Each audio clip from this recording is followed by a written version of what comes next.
नमस्कार मित्रों, welcome to smart GK tricks. Friends, मैं दीपक शर्मा। तो जैसा आपको पता है कि ये जो मेरा फिफ्थ वीडियो है, फिफ्थ लेक्चर है।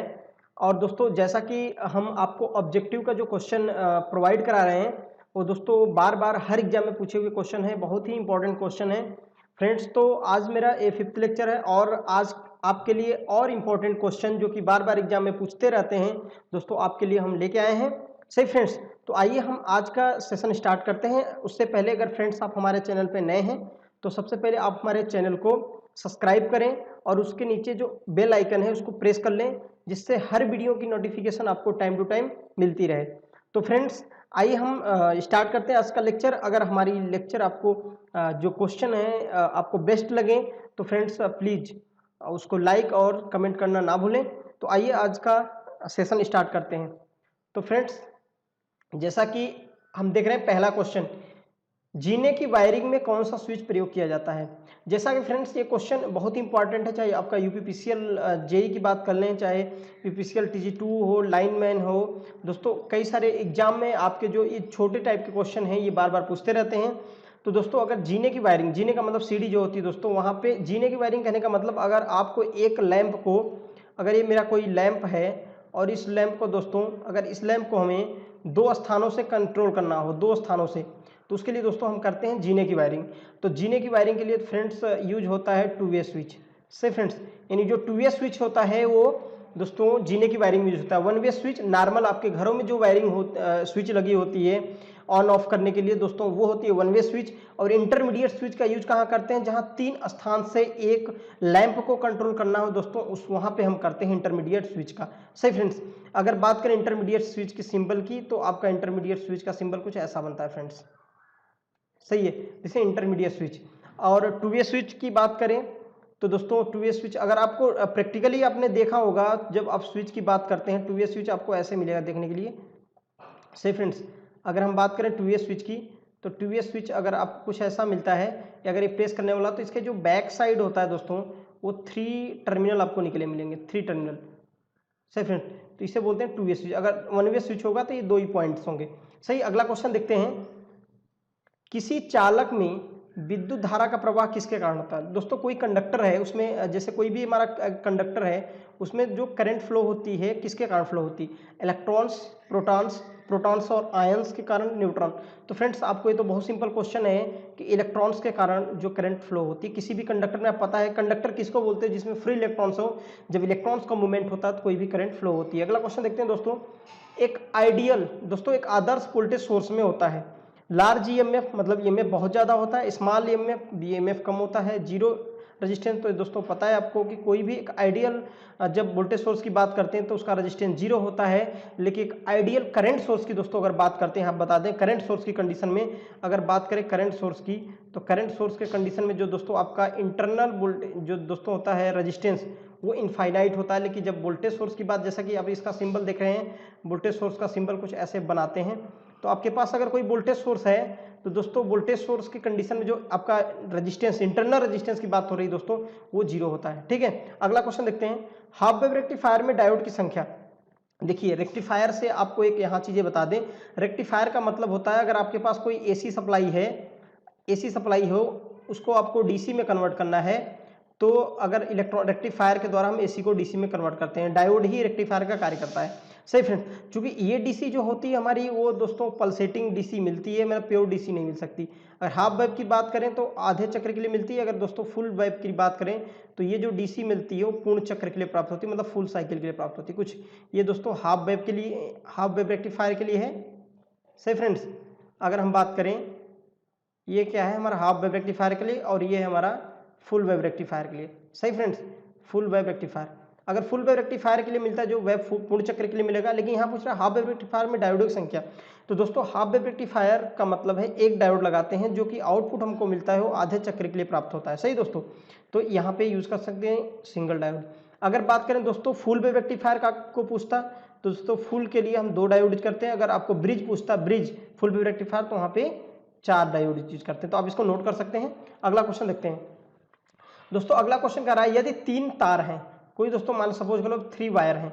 सही फ्रेंड्स, क्रमशः 3 वायर जिनका रेजिस्टेंस टू जो दोस्तों चालकता कंडक्टेंस दिया है, यानी आपको पता है कंडक्टेंस को कैसे पता करते हैं दोस्तों, जी से। सही फ्रेंड, कंडक्टेंस को जी से पता करते हैं। यानी मान लीजिए G1 इक्वल टू दिया है 2, इसका G2 दिया है दोस्तों यानी 3 दिया है। सही फ्रेंड्स, और इसको मान लीजिए G3 है और ये आपका पास है 6।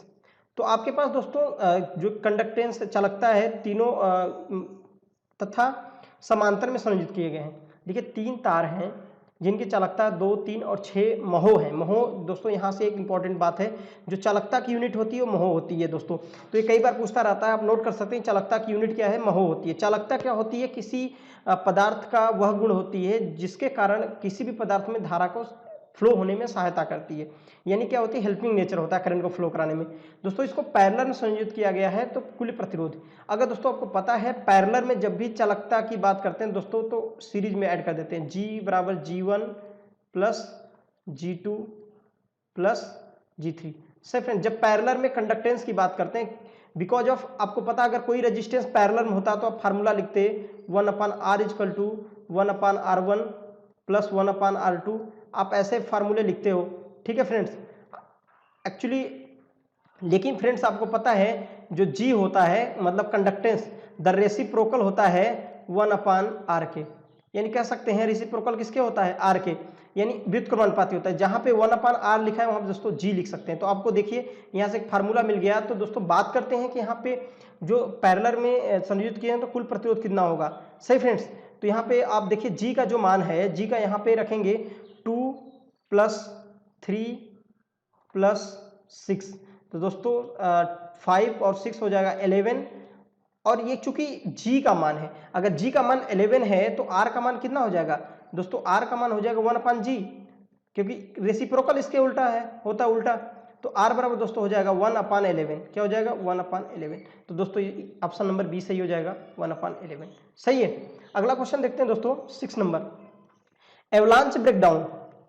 खालिस्तान दिया है रिवर्स बायस वोल्टेज, मतलब कहने का एवलांच ब्रेकडाउन जो होता है वो रिवर्स बायस, कितने रिवर्स बायस वोल्टेज पर होता है।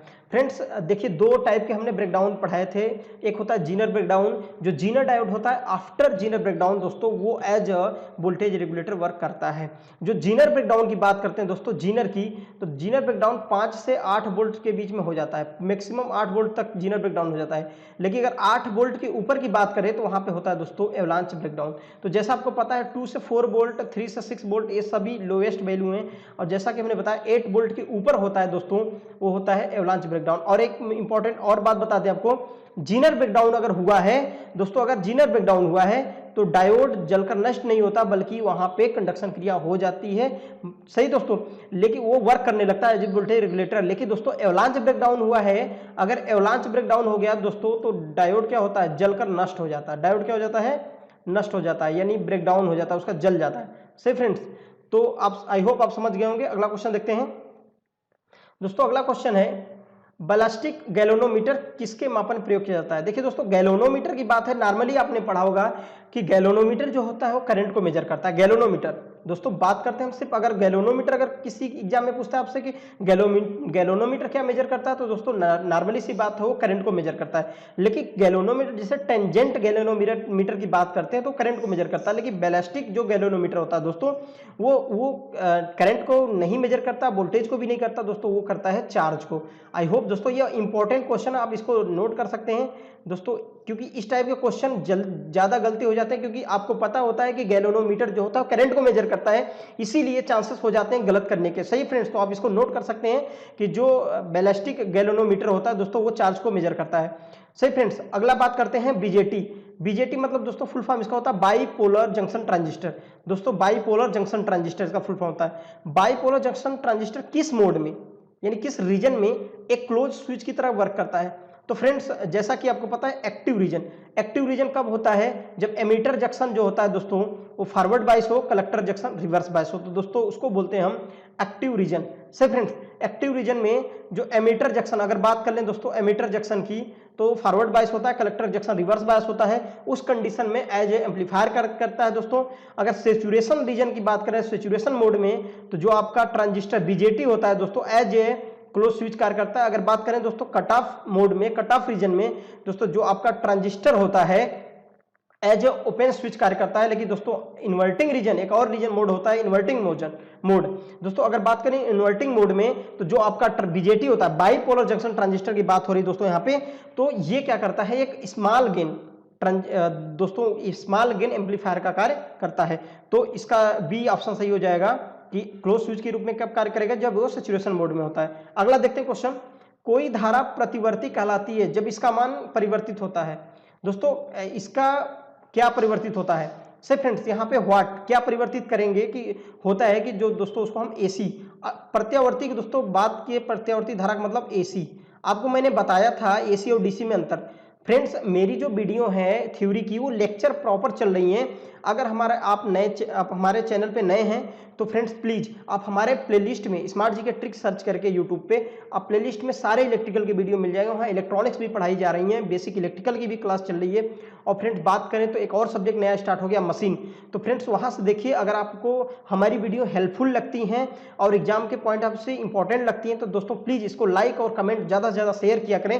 सही फ्रेंड्स आगे देखते हैं, जब हमने एसी और डीसी में डिफरेंस बताया था तो आपको बताया था अल्टरनेटिंग क्वांटिटीज बात करें, अल्टरनेटिंग जिसमें धारा की दिशा समय के साथ परिवर्तित होती है, जिसका मैग्नीट्यूड तथा दिशा दोनों परिवर्तित होते रहते हैं दोस्तों, उसको एसी बोलते हैं। जिसमें धारा की दोस्तों बात करते हैं एसी में तो इसमें समय के साथ इसकी दिशा कन्वर्ट नहीं होती। सही दोस्तों, तो दोस्तों उसको क्या बोलते हैं हम, डीसी। तो क्या हो जाएगा, मैग्नीट्यूड परिमाण तथा दिशा दोनों कन्वर्ट होते हैं। एसी किसको बोलते हैं, जिसका मैग्नीट्यूड भी चेंज होता रहे और दोस्तों बात करते हैं उसकी दिशा भी चेंज होती रहे। तो इस टाइप के दोस्तों जो सप्लाई होती है उसको हम एसी बोलते हैं। अगली बात करते हैं दोस्तों, नेक्स्ट क्वेश्चन, शुद्ध धातु में सामान्यता होता है। सही फ्रेंड्स, शुद्ध धातु में सामान्यता क्या होता है, उच्च चालकता और अधिक ताप गुणांक, निम्न चालकता अधिक ताप गुणांक, निम्न चालकता निम्न ताप गुणांक, एनओटी नाप दिए। दोस्तों अगर बात करते हैं कि शुद्ध धातु, दोस्तों अगर शुद्ध धातु की बात करें तो आपकी अगर चांदी की बात की जाए एजी, ये भी शुद्ध धातु है। अगर दोस्तों बात की जाए आपकी कॉपर की तो ये भी शुद्ध धातु होता है। अगर बात की जाए दोस्तों गोल्ड की तो ये भी शुद्ध धातु होता है। दोस्तों ये सब क्या है, शुद्ध धातु है। लेकिन अगर फ्रेंड्स हम पीतल की बात करें तो एलॉय होता है। सही दोस्तों, जैसे हम कई सारे ऐसे मेटल्स जो एलॉय होते हैं दोस्तों। उसके बाद बात करते हैं इंसुलेटर, सही है, कुचालक। लेकिन यहाँ पे बात करता है शुद्ध, जैसे एल्युमिनियम हो गया, कॉपर हो गया, ये एक प्रकार के कंडक्टर होते हैं दोस्तों। आपको पता है कोई भी कंडक्टर है शुद्ध धातु, इसका मतलब कंडक्टर है, तो उसकी जो चालकता दोस्तों उच्च होती है, उसका ताप गुणांक क्या होता है, पॉजिटिव स्कैनिंग का ताप गुणांक अधिक होता है। यानी ताप बढ़ाने पर उसका रेजिस्टेंस क्या होगा दोस्तों, इंक्रीज हो जाता है। तो ऑप्शन ए सही हो जाएगा। सही है। अगला क्वेश्चन देखिए, निम्न में से किसका ताप गुणांक निगेटिव होता है। सिंपल क्वेश्चन दोस्तों, आपको पता है कि जो चालक होता है उसका ताप गुणांक पॉजिटिव होता है, अचालक का निगेटिव होता है दोस्तों। अगर अर्धचालक की बात करें दोस्तों तो इसका भी निगेटिव होता है, इसलिए डी ऑप्शन सही हो जाएगा, ए और बी बोथ, यानी आपके क्या होंगे, डी ऑप्शन। यानी अर्धचालक की बात करें चाहे अचालक की बात करें, दोनों का ताप गुणांक क्या होता है दोस्तों, निगेटिव होता है। अगला क्वेश्चन देखते हैं दोस्तों, निम्न में से बाइलेटरल एलिमेंट नहीं है। दोस्तों बाइलेटरल, यूनिलेटरल, दो चीजें आपको मैंने पढ़ाया था। आप हमारा प्रीवियस जो वीडियो है उनको देखेंगे तो उसमें बहुत सारे क्वेश्चन भी मैंने कराए हैं। तो बाइलेटरल का मतलब होता है जिसमें दोस्तों बात करते हैं बाइलेटरल की।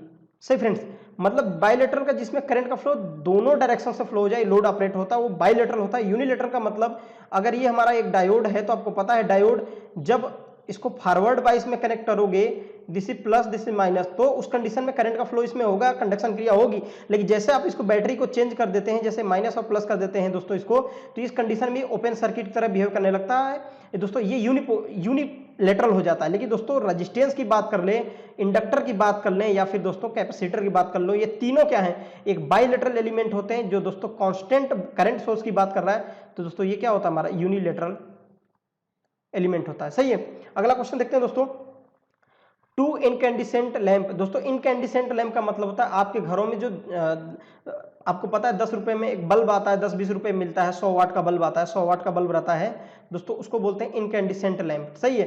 100 वाट का बल्ब आपके घरों में, जैसे गांव में ज्यादातर यूज करते हैं 100 वाट का। एक्चुअली अब तो जानते हैं, अब ज्यादातर एलईडी यूज होती है, उसके कई एडवांटेज है, कम वोल्टेज पे ऑपरेट होती है, लो पावर रेटिंग होती है उसकी, तो इसलिए हम एलईडी को प्रीफर ज्यादा करते हैं। लेकिन दोस्तों अगर बात करें कहीं भी, अगर कहीं कहीं देखेंगे 100 वाट के बल्ब भी यूज होते हैं, जैसे टंगस्टन बल्ब भी बोल देते हैं। तो दोस्तों टू इनकैंडिसेंट, दो इनकैंडिसेंट 40 वाट और 60 वाट कनेक्टेड इन सीरीज। दोस्तों दो हैं लैंप। दोस्तों लैंप अगर 40 वाट का है, L2 क्या है 260 वाट का है, और दोनों किस में जुड़े हैं, एक सीरीज में जुड़े हैं। तो बात करते हैं दोस्तों, किसी सप्लाई से आप जुड़े होंगे, तो ये दोस्तों करा के विच बल्ब ग्लो ब्राइट, दोस्तों कौन सा बल्ब है जो ज्यादा ब्राइट करेगा। तो सीरीज में दोस्तों आपको पता है कि जो कम वाट वाला होता है वो ज्यादा ब्राइट करता है। उसका रीजन क्या है, देखिए जो आपको पता है कि जो ज्यादा पावर कंज्यूम करता है दोस्तों वही ज्यादा ग्लो करेगा। अब देखिए सीरीज कंडीशन में एक फार्मूला आपको पता है कि I² R आपने पढ़ा है, सही दोस्तों। आपको सीरीज की कंडीशन में ये फार्मूला, आपके दो फार्मूले मिलेंगे दोस्तों, एक मिलेंगे P बराबर होता है V²/R, सही फ्रेंड्स, V²/R। तो आपको पता है V²/R होता है। तो यहां से आप देखें कि अगर बात करते हैं दोस्तों यहाँ पे कि पावर लास्ट मतलब पावर कंज्यूम कितना करता है, इस फार्मूला सीरीज इसमें क्यों यूज करते हैं, इसको पैरेलल में यूज करते हैं और इसको सीरीज में यूज करते हैं, क्योंकि बिकॉज ऑफ सीरीज में करंट सेम होती है, पैरेलल वोल्टेज समान होता है, इसलिए दोस्तों इसको पैरेलल में लगाते हैं, इसको सीरीज में लगाते हैं। दोस्तों बात कर रहे हैं अगर जिसका रजिस्टेंस ज्यादा होगा जिस लैंप का, दोस्तों वही ज्यादा पावर रेटिंग, वो ज्यादा पावर कंज्यूम करेगा और ज्यादा ग्लो करेगा। अगर दोस्तों बात करते हैं हम कि जो ज्यादा पावर कंज्यूम, जिसका रजिस्टेंस किसका ज्यादा होगा, तो आपको फार्मूला R बराबर आपने फार्मूला पढ़ा है V²/P। तो आपको देख सकते हैं यहां से जिसकी रेटिंग, पावर रेटिंग ज्यादा होगी जिस बल्ब की, उसका रेजिस्टेंस कम होगा। अगर 60 वाट वाले का दोस्तों रेजिस्टेंस कम होगा, 40 वाट वाले का ज्यादा होगा, क्योंकि ये रेसिप्रोकल है दोस्तों। अगर बात करें 40 वाट वाले का रेजिस्टेंस ज्यादा है तो पावर ज्यादा कंज्यूम करेगा, इसलिए ग्लो ज्यादा होगा। अगला क्वेश्चन देखते हैं दोस्तों, चुंबकीय फ्लक्स घनत्व का एसआई मात्रक। दोस्तों एसआई मात्रक की बात करें तो दोस्तों टेस्ला होता है, सही दोस्तों, वेपर प्रति मीटर, क्योंकि आपको पता है फ्लक्स घनत्व की बात करते हैं दोस्तों, तो दोस्तों यहाँ पे B बराबर होता है φ/A एरिया, सही दोस्तों। फ्लक्स घनत्व को D से भी पता करते हैं, B से भी। तो दोस्तों फ्लक्स का मात्रक होता है वेबर, अगर इसकी बात करें तो दोस्तों होता है वेबर पर मीटर स्क्वायर। तो इसका एक और मात्रक आप लिख सकते हैं वेबर प्रति मीटर स्क्वायर या टेस्ला। कौन सा होता है दोस्तों, टेस्ला। अगला वेबर किसका मात्रक होता है दोस्तों, तो फ्लक्स का जो मात्रक होता है वेबर होता है। आगे देखते हैं दोस्तों अगला क्वेश्चन, इनमें से किस पदार्थ का प्रतिरोधकता सबसे कम होती है। दोस्तों इन निम्नलिखित में किस पदार्थ की जो रजिस्टिविटी, दोस्तों यहाँ पूरा प्रतिरोधकता सबसे कम होती है। तो आपको पता है कि जो जिसमें करंट ज्यादा फ्लो हो जाएगी उसकी रजिस्टिविटी दोस्तों बात करें वो कम होगी। तो देखिए कॉपर की बात करें, गोल्ड की बात करें, एल्युमिनियम की, सिल्वर की। दोस्तों आपको पता है कि मैंने एक क्रम लिखवाया था आपको कि सिल्वर की बात कर लें, सिल्वर, उसके बाद बात करते हैं दोस्तों कॉपर, उसके बाद दोस्तों बात करते हैं गोल्ड यानी गोल्ड, सही फ्रेंड्स, और बात करते हैं दोस्तों एल्युमिनियम की। ये देखिए दोस्तों ये आपको 4 क्वेश्चन यहाँ से इंपॉर्टेंट मिल जाएंगे। अगर ये सीरीज आप नोट कर सकते हैं कि सबसे ज्यादा कंडक्टिविटी किसकी होती है, एल्युमिनियम की, सॉरी ये चांदी की, Ag क्या होता है दोस्तों, सिल्वर, चांदी।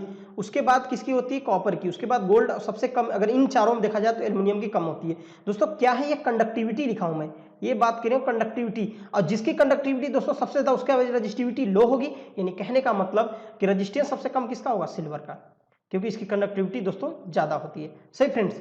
तो आप रजिस्टिविटी के थ्रू लिखेंगे तो इसको अपोजिट कर सकते हैं। अगला क्वेश्चन दोस्तों, Kirchhoff's law are not applicable to circuit with, किस सर्किट में अप्लीकेबल नहीं होगा, डिस्ट्रीब्यूटेड पैरामीटर्स। दोस्तों एक होता है passive element, non linear element, linear element. दोस्तों इन तीनों में तो आपको पता है कि जो किरचॉफ का नियम हम लगा सकते हैं। डिस्ट्रीब्यूटेड पैरामीटर, दोस्तों इसको समझने की कोशिश करते हैं, डिस्ट्रीब्यूटेड पैरामीटर क्या होते हैं। देखिए दोस्तों एक होता है लैंप नेटवर्क, एक होता है डिस्ट्रीब्यूटेड नेटवर्क। तो लैंप नेटवर्क क्या होता है, जिसमें दोस्तों RLC को, जैसे RLC को सेपरेट कर दिया जाता है दोस्तों, उसको लैंप बोलते हैं, सही फ्रेंड्स, लैंप नेटवर्क बोलते हैं। डिस्ट्रीब्यूटर नेटवर्क या डिस्ट्रीब्यूटर पैरामीटर किसको बोलते हैं, RLC। लेकिन दोस्तों ये कहां पे RLC की बात करते हैं, जब आपको पता है कि जब ट्रांसमिशन लाइन की बात करते हैं, कौन सी, हम शॉर्ट ट्रांसमिशन लाइन की बात नहीं कर रहे हैं, लॉन्ग ट्रांसमिशन लाइन की बात कर रहे हैं दोस्तों। जब लॉन्ग ट्रांसमिशन की बात करते हैं तो वहां पे पैरामीटर आपने पढ़ा होगा कि RLC, एक और पैरामीटर G होता है दोस्तों, कंडक्टेंस। तो R रेजिस्टेंस, इंडक्टर और कैपेसिटर तीनों पैरामीटर होते हैं दोस्तों। डिस्ट्रीब्यूटर पैरामीटर की बात कर ले तो इनको सेपरेट नहीं किया जा सकता। तो दोस्तों ये क्या होता है कि इसमें हम किरचॉफ का नियम, जिसमें सेपरेट नहीं कर सकते, किरचॉफ का नियम नहीं लगाते हैं। अगला क्वेश्चन देखते हैं दोस्तों, क्लीपर सर्किट में कौन सा डायोड यूज करते हैं दोस्तों, LED। आपको पता है कि ये लाइट इमिटिंग डायोड होती है, एक इंडिकेशन के लिए यूज करते हैं। फोटो डायोड क्या होता है कि एक दोस्तों इस पे जब प्रकाश पड़ता है तो ऑपरेट सेंसर के रूप में यूज करते हैं। तो दोस्तों जीना डायोड को एज ए वोल्टेज रेगुलेटर भी यूज करते हैं रिवर्स बायस में। और क्लिपर सर्किट का मतलब था कोई भी हमारा ये एक साइनोसॉइडल वेव है दोस्तों, इसको क्या कर सकता है कि इसको अगर कट कर सकता है, क्लिप कर सकता है। क्लिप का मतलब कि कुछ वेब को ही कट कर सकता है। अगला बात करते हैं दोस्तों, अदृश्य प्रकाश वाली एलईडी किस अर्धचालक मटेरियल का प्रयोग करके बनाई जाती है। दोस्तों अदृश्य प्रकाश वाली एलईडी आपने देखा होगा, जो आपके घरों में टीवी का रिमोट होता है उसमें दोस्तों अदृश्य प्रकाश वाली, उसमें कोई भी आपको लाइट नहीं दिखती है किस कलर की जल रही है एलईडी, लेकिन टीवी जो सेंसर लगा हुआ है, जो फोटो डायोड होता है, वो सेंस कर लेता है। दोस्तों बात करते हैं वहां पे किस मटेरियल का, गैलियम का नहीं यूज करते दोस्तों, गैलियम आर्सेनाइड का यूज करते हैं। गैलियम आर्सेनाइड का यूज करते हैं GaAs, गैलियम आर्सेनाइड। ये दोस्तों एक कंपाउंड सेमीकंडक्टर होता है, इसका हम प्रयोग करके एलईडी अगर बनाए तो अदृश्य प्रकाश हमें मिलता है। ठीक है, और कहाँ ये यूज होता है दोस्तों, जो आपका टीवी का रिमोट होता है। अगला बात करते हैं कौन सा फिल्टर दी गई फ्रीक्वेंसी से कम रेंज की फ्रीक्वेंसी को पास करता है। तो सिंपल है दोस्तों, ये तो लो पास फ्रीक्वेंसी, मतलब यहाँ दोस्तों समझने की कोशिश करिए आप कि दी गई फ्रीक्वेंसी से कम फ्रीक्वेंसी को पास करता है। मतलब कि अगर आपने रेटेड फ्रीक्वेंसी, आप कोई भी फिल्टर ले आए हैं, अगर सपोज इसकी कट ऑफ फ्रीक्वेंसी की बात कर लें, कोई आपने एक फिल्टर ले आया और इसकी जो कट ऑफ फ्रीक्वेंसी है, कट ऑफ फ्रीक्वेंसी की अगर दोस्तों बात करें, कट ऑफ फ्रीक्वेंसी, और इसकी जो दोस्तों कट ऑफ फ्रीक्वेंसी 50 हर्ट्ज है दोस्तों, अगर बात करें 50 हर्ट्ज है, तो अगर जिस फिल्टर पे कट ऑफ फ्रीक्वेंसी 50 हर्ट्ज लिखा है, इससे कम फ्रीक्वेंसी को ही पास कर रहा है तो लो पास फिल्टर होता है। इससे अधिक फ्रीक्वेंसी को दोस्तों पास करता है तो उसे हम हाई पास फिल्टर करते हैं। तो यहाँ पे पता है पूछा ही है कि जैसे कम फ्रीक्वेंसी को पास करे लो पास फिल्टर होगा। अगला बात करते हैं दोस्तों, एलईडी डायोड का वोल्टेज रेंज होता है। दोस्तों एलईडी को बोलते हैं light emitting diode, full form अगर बात करें तो एलईडी को बोलते हैं प्रकाश उत्सर्जक डायोड। दोस्तों वोल्टेज रेटिंग आपको पता है, एलईडी बहुत ही कम वोल्टेज पर ऑपरेट होती है, मैक्सिमम 4.3 वोल्ट, यानी दोस्तों सी ऑप्शन सही होगा 1 पॉइंट। दोस्तों इस टाइप के क्वेश्चन आपके बार बार एग्जाम में पूछते रहते हैं, क्योंकि डेटाबेस क्वेश्चन आपका कोई भी एग्जाम हो आज उठा लीजिए, वहां पे डेटाबेस क्वेश्चन बहुत ही पूछ रहे हैं। सही है, अगला क्वेश्चन देखते हैं दोस्तों, शॉर्ट की डायोड में कितने जंक्शन होते हैं। शॉर्ट की डायोड में कितने जंक्शन होते हैं दोस्तों, देखिए नॉर्मली आपने पढ़ा होगा कि जो कोई भी डायोड होता है उसमें 2 जंक्शन होते हैं, पी होता है दोस्तों, एन होता है। लेकिन शॉर्टकी एक ऐसा डायोड होता है दोस्तों जिसमें 2 जंक्शन पड़ते हैं, जिसमें क्या होते हैं दोस्तों, 2 जंक्शन होते हैं, J1 J2, PNP कर सकते हैं, NPN यूज कर सकते हैं दोस्तों, ये 3 जंक्शन होते हैं। इंपॉर्टेंट है, यहाँ कई लड़के दोस्तों कंफ्यूजन कर देते हैं कि शॉर्टकी डायोड में कितने जंक्शन होते हैं, कितने लेयर की बात करें दोस्तों, तो यहाँ 1 2 कोई नॉर्मल डायोड की बात करें तो दोस्तों 2 लेयर होती हैं, जबकि शॉर्टकी डायोड में 3 लेयर 3 दोस्तों जंक्शन होते हैं। अगली बात करते हैं दोस्तों, एक एनपीएन ट्रांजिस्टर में सबसे ज्यादा डोपिंग किस क्षेत्र में करते हैं। तो दोस्तों आपको पता है, अगर एनपीएन ट्रांजिस्टर की बात करें तो आप ऐसे बनाएंगे, कोई भी ट्रांजिस्टर, आपको पता है कि सबसे एरिया ज्यादा रखते हैं दोस्तों कलेक्टर की, और सबसे कम एरिया रखते हैं बेस की, और सबसे ज्यादा दोस्तों कलेक्टर। ये होता है दोस्तों emitter, this is emitter, this is base. अगर दोस्तों ये बात करें टर्मिनल की, दिस इज बेस, और ये होता है हमारा कलेक्टर। तो दोस्तों पता है कलेक्टर सबसे ज्यादा, यहाँ 3 क्वेश्चन तो इंपॉर्टेंट हो गए। सबसे ज्यादा एरिया किसकी होती है, अगर ब्रीथ की बात करें, चौड़ाई सबसे ज्यादा किसकी रहेगी दोस्तों, कलेक्टर की, और सबसे ज्यादा कम चौड़ाई किसकी होगी, बेस की। और दोस्तों लेकिन डोपिंग की बात कर रहा है कि सबसे ज्यादा डोपिंग किस क्षेत्र करते हैं, तो इंपॉर्टेंट आप इसको नोट कर सकते हैं कि एमीटर में। दोस्तों एमीटर जो होता है उसकी सबसे हाईली डोप्ड करते हैं, सही दोस्तों, हाईली डोप्ड करते हैं। अगला देखते हैं दोस्तों, सबसे कम डोपिंग अगर बात करें तो बेस में करते हैं, सबसे कम विड्थ कम किसका होता है, बेस का। अगला क्वेश्चन देखते हैं, निम्न में से रजिस्टर ट्रांसफर डिवाइस है। दोस्तों कौन सी ऐसी डिवाइस है जो रजिस्टर को ट्रांसफर करती है। दोस्तों बात करते हैं ट्रांजिस्टर। आपको पता है कि ट्रांजिस्टर का फुल फॉर्म, ट्रांजिस्टर का फुल फॉर्म है ट्रांसफर ऑफ रजिस्टर। 2 शब्दों से मिलकर बना है ट्रांजिस्टर, ट्रांसफर ऑफ रजिस्टर। दोस्तों ट्रांजिस्टर एक क्या है, ट्रांसफर, रजिस्टर ट्रांसफर डिवाइस होता है। लेकिन दोस्तों ट्रांसफार्मर भी एक रजिस्टेंस ट्रांसफार्मर डिवाइस होता है, इसीलिए दोस्तों बात करते हैं, इसका सी ऑप्शन सही हो जाएगा। सही फ्रेंड्स, अगला क्वेश्चन देखते हैं, निम्न में से किस धातु को सुपर चालक कहते हैं।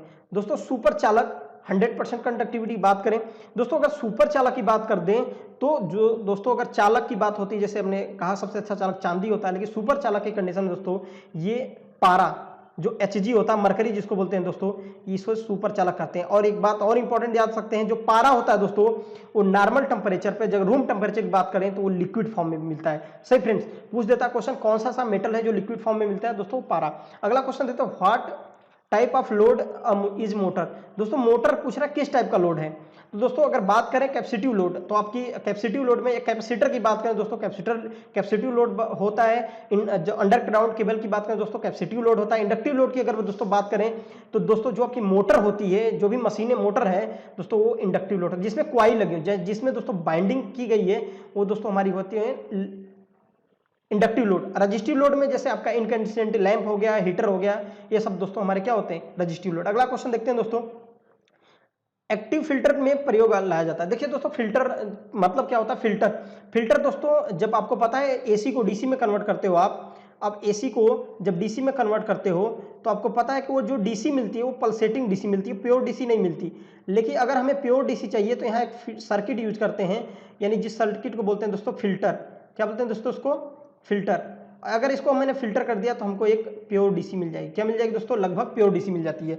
तो एक्टिव फिल्टर, पैसिव, आजकल जो ज्यादा यूज होता है दोस्तों वो एक्टिव फिल्टर यूज होते हैं। पैसिव फिल्टर पहले यूज होते थे, रजिस्टेंस, इंडक्टर, कैपेसिटर, ये दोस्तों पैसिव एलिमेंट होते हैं, इसीलिए तो ये हमारे तीनों के यहाँ पैसिव फिल्टर होते हैं। लेकिन एक्टिव फिल्टर में प्रयोग किया जाता है दोस्तों ऑपरेशनल, ऑप एम्प इसको पढ़ते हैं।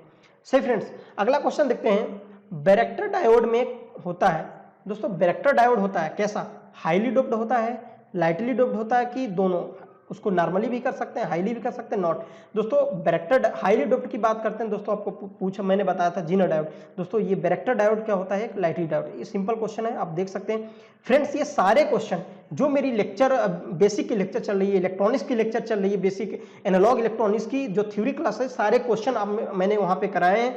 अगर दोस्तों आपको यहाँ पे नहीं समझ में आता तो आप प्लेलिस्ट में जाके हमारे सारे वीडियो देखें। और फ्रेंड्स अगर आपको हमारी वीडियो और हेल्पफुल लगती है तो प्लीज इसको दोस्तों ज्यादा से ज्यादा शेयर किया करिए, और दोस्तों लाइक और सब्सक्राइब दोस्तों इसको जरूर किया करिए। अगला क्वेश्चन देखते हैं दोस्तों, यदि एनपीएन ट्रांजिस्टर का एमिटर जंक्शन फॉरवर्ड बाइस हो तथा कलेक्टर जंक्शन रिवर्स बाइस हो तो ट्रांजिस्टर व्यवहार करेगा।